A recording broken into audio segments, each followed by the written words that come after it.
வணக்கம். முந்தைய வீடியோவில் ஜென் மெடிடேஷன் செய்வது எப்படி என்பதை பற்றி சில ஆலோசனைகளை உங்களுக்கு சொல்லியிருந்தேன். ஒன்றை நான் உங்களுக்கு சொல்ல மறந்துவிட்டேன். தியானத்திற்கு உட்காருவது எப்படி என்பதை பற்றி நான் உங்களுக்கு சொல்லவில்லை. அதை இப்பொழுது நான் உங்களுக்கு செய்து காண்பிக்கின்றேன். சாதாரணமாக நாம் எப்படி உட்கார்றோம்னு சொன்னீங்கன்னா, தியானத்துக்கு ஒன்னா இந்த மாதிரி சாதாரணமாக இப்படி தான் உட்காருவோம். இல்லைன்னா அர்த்த பத்மாசனம்,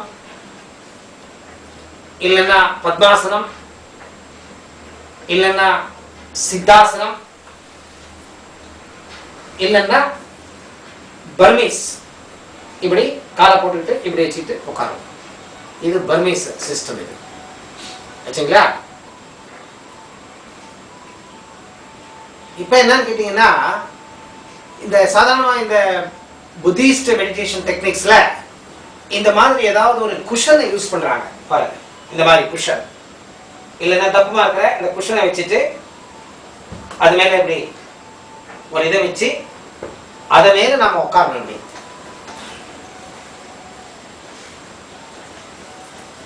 இப்படி உட்காரணும்.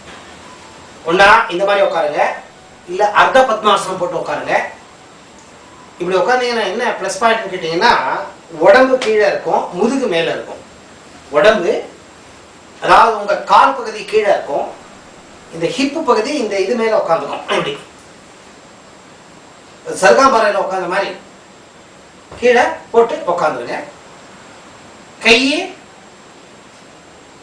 இப்படி வச்சு இது ரெண்டும் இப்படி இருக்கணும். முதுகு நல்லா எரெக்டா இருக்கணும்.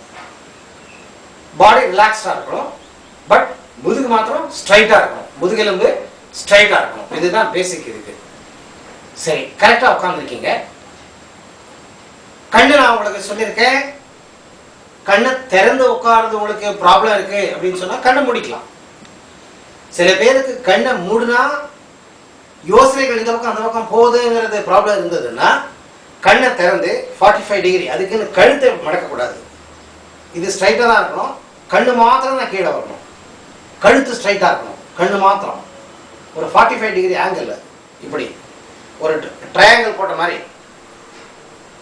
அதாவது உங்க காலுக்கு ஒரு 6 அடி 3/4 அடி முன்னாடி உங்களுடைய கண்ணினுடைய பார்வை இருக்கணும். தலை குனியக்கூடாது. இல்லைன்னா கண்ணை மூடிக்கலாம். சரிங்களா? கை இந்த மாதிரி வச்சுக்கலாம். இதுதான் போஸ்டர். ஓகே, இதை வயிற்றுக்கு சேர்ந்தாபடி வச்சுக்கலாம். அப்புறம் இந்த நாக்கு இருக்கு இல்லையா, அது நேற்று சொல்ல மறந்துட்டேன். இந்த நாக்கு மேல் பக்கத்துல லாக் ஆகும். அதை லாக் பண்ணிட்டு முடிக்கணும். குருக்களை ரொம்ப நேரம் நாக்கு வைக்க முடியல, உழுந்து போச்சு, அது தானே உழுந்ததுன்னு அதை பத்தி கவலைப்படாதீங்க. நீங்க உட்கார்றப்ப நாக்கை வச்சுக்கிட்டு உட்கார்றதுக்கு பழகுங்க. அது ஏன் சொன்னீங்கன்னா, அது பாருங்க திருப்பி செப்பரேட் சப்ஜெக்ட் டிவியேட் ஆகிடும். இந்த குண்டலினி அவேக்னிங்ல இது ஒரு டெக்னிக். இது வச்சுங்களா? அவங்களுடைய இந்த கரண்ட் ஃப்ளோன்னு சொல்ற உடம்புல அது சர்க்கிள் கம்ப்ளீட் ஆகும். அது சர்க்கிள் கம்ப்ளீட் ஆகும். வச்சுங்களா? இது உட்கார்ற போஸ்டர். அப்புறமா நாக்கு இந்த மாதிரி வச்சுக்கணும். இப்ப நீங்க மெடிடேட் பண்றப்ப என்ன பண்றீங்கன்னு கேட்டீங்கன்னா, மெடிடேட் பண்றப்ப சாதாரணமா பிரீத் பார்க்குறோம். எக்ஸலேஷன் பண்ற டைம்ல கவுண்டிங் பண்றோம் 1ல இருந்து 10 வரைக்கும். இது நேற்று நான் வீடியோவில் சொல்லியிருக்கேன், திருப்பி ரிப்பீட் பண்ண வேண்டிய அவசியம் இல்லை. கண்ணை மூடிக்கிட்டு உட்கார்ந்து இருக்கிற டைம்ல, நீங்க இந்த மாதிரி செஞ்சிட்டு இருக்கிற டைம்ல சில சப்தங்கள் உள்ள வெளியில வயிறு கொட கொட கொடான்னு சவுண்ட் வரும். சில சமயத்தில் ஹார்ட் பீட் கூட நீங்க கேட்கலாம். கான்சன்ட்ரேஷன் நல்லா இருந்ததுன்னா உங்க ஹார்ட் பீட்டாக பாருங்க, லேப்டாப் லேப்டாப் அந்த சவுண்டு கூட உங்க காதில் விடும். அடுத்தது உங்களுக்கு தெரியாம வெளியில ஏதேதோ சவுண்ட் இருக்கும். கார் போகும், பஸ் வரும், வீட்டில் அம்மா துணி துவைப்பாங்க, இல்ல வேற ஏதோ சவுண்ட் வரும். அந்த சவுண்டுக்கு அட்டாச் ஆகாதீங்க. ஆனா அந்த சவுண்ட் காதுல விழுந்ததுன்னா கேட்டுக்கோங்க. எதையுமே நீங்க வாலண்டரா ஃபாலோ பண்ணாதீங்க. வந்துட்டு இருக்கிறத ரிஜெக்ட் பண்ணாதீங்க. இதுதான் சீக்ரெட். எந்த ஒரு சத்தம் உங்க காதுல விழுந்தாலும் அதை ஃபாலோ பண்ணிட்டு போயிடாதீங்க. அது வெளி சப்தமா இருக்கலாம், இல்லைன்னா யோசனைகள் ஏதோ புதுசா வரலாம். வர்ற யோசனையை ஃபாலோ பண்ணி போயிடாதீங்க.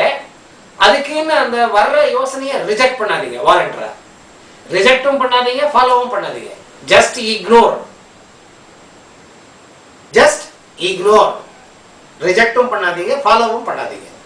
இதெல்லாம் பேசிக் நீங்க ஃபாலோ பார்த்துக்கணும். ஆச்சுங்களா? ரைட். இது இந்த மாதிரி நீங்க உட்காந்துட்டு ஒரு ஸ்டார்டிங்ல ஒரு 10 நிமிஷம், அப்புறம் 15 நிமிஷம், அப்புறம் ஒரு ½ hour உங்களால கான்சன்ட்ரேஷன் நல்லா பண்ண முடியுது, உட்கார முடியுதுன்னு தெரிஞ்சதுன்னா ஒரு 1 மணி நேரம் கூட உட்காரலாம். 1 மணி நேரம் கூட உட்காரலாம். It depends upon your capacity. ஆனா எடுப்பிலேயே மனசை கம்பல் பண்ணி 1/2 மணி நேரம் 3/4 மணி நேரம் உட்காராதீங்க. உங்களுக்கு போறோம், என்னால முடியாது இதுக்கு மேல அப்படின்னு மனசு சொல்லிச்சுன்னா அது 10 இருக்கட்டும் 15 நிமிஷம் இருக்கட்டும், கண்ணை விட்டுடுங்க. நிதானமா கண்ணை விட்டுடுங்க. அப்புறமா இந்த தியானம் பண்ண டைம்ல உடம்புல ஒரு டிங்க்லிங், ஷேக் ஆகும், ஒரு ஷாக் அடிச்ச மாதிரி ஒரு ஷேக் ஆகும் உடம்பு. அப்புறமா ஏதாவது ஒரு வைப்ரேஷன்ஸ் ஆகும் உடம்புல. அப்புறமா இச்சிங் சென்சேஷன் வரும். ஆச்சுங்களா? அப்புறம் உடம்புல நம்னஸ் அப்படின்னா மறுத்து போயிடும். கால் மறுத்து போயிடும், கை சேர்த்து வச்சிருக்கீங்க இல்லையா அது மறுத்து போயிடும், இந்த தோள்பட்டைங்கெல்லாம் மறுத்து போயிடும். அந்த மாதிரி ஆச்சுன்னா நிதானமா உங்களுடைய இதுல இருந்து கான்சியஸ்ல இருந்து வெளியே வர்றதுக்கு ட்ரை பண்ணுங்க. உங்களால முடியலன்னா உட்காந்து கண்டினியூ பண்ண முடியுதுன்னா பண்ணலாம், தொந்தரவு இல்லை. உங்களுக்கு ஏதோ அன்ஈஸியா இருக்கு இந்த மாதிரி ஃபீலிங்கு அப்படின்னு தெரிஞ்சதுன்னா ட்ரை டு கம் அவுட். வெளியே வந்து ஒரு 5 நிமிஷம் அப்படி இப்படி நடங்க, கொஞ்சம் ப்ரீத்திங் எக்ஸசைஸ் பண்ணுங்க, கொஞ்சம் பெண்ட் பண்றது, ஏரோபிக்ஸ், டான்ஸிங் தெரிஞ்சதுன்னா டான்ஸ் ஆடுறது பண்ணிட்டு திருப்பியும் தியானத்துக்கு உட்காந்துக்கலாம். அதாவது உங்களால முடியலன்னா, இன்கேஸ் நீங்க தியானம் பண்ற டைம்ல உடம்புல ஏதாவது ஒரு வலி உங்களுக்கு தெரிய வந்ததுன்னா அந்த வலி அது முதுகுல இருக்கலாம், கழுத்துல இருக்கலாம், கால் மண்டியில இருக்கலாம், பாதத்துல இருக்கலாம். ஐயோ வலிக்குதுன்னு வச்சுக்கோங்க, அந்த வலியை கான்சென்ட்ரேட் பண்ணுங்க. Concentrate with the pain. You meditate on the pain. எங்க வலிக்குது அந்த இடத்தை நீங்க பார்த்துக்கிட்டு இருங்க. நீங்க ஒன்றும் கமெண்ட் அடிக்காதீங்க அது போயிடுது வருதுன்னு. ஜஸ்ட் அதை பாருங்க. நீங்க be a silent spectator on the pain. That is also a meditation. ஆச்சுங்களா? இவ்வளவுதாங்க. It's simple, very simple. அப்புறமா இந்த வாக்கிங் மெடிடேஷன், இது போஸ்டரை பத்தி சொன்னேன். நெக்ஸ்ட் வீடியோல நான் உங்களுக்கு இதுக்கு சம்பந்தப்பட்டதே கனெக்ஷன் இருக்கிற வாக்கிங் மெடிடேஷன், அதாவது இந்த மெடிடேஷன் முடிக்கிறதுனா நீங்க ஒரு வாக்கிங் மெடிடேஷன் ஒன்று இருக்கு ஜென்ல, அதை கம்பல்சரி பண்ணணும். நெக்ஸ்ட் வீடியோல அதை பத்தி உங்களுக்கு டீட்டெயிலாக சொல்றேன். தேங்க்யூ.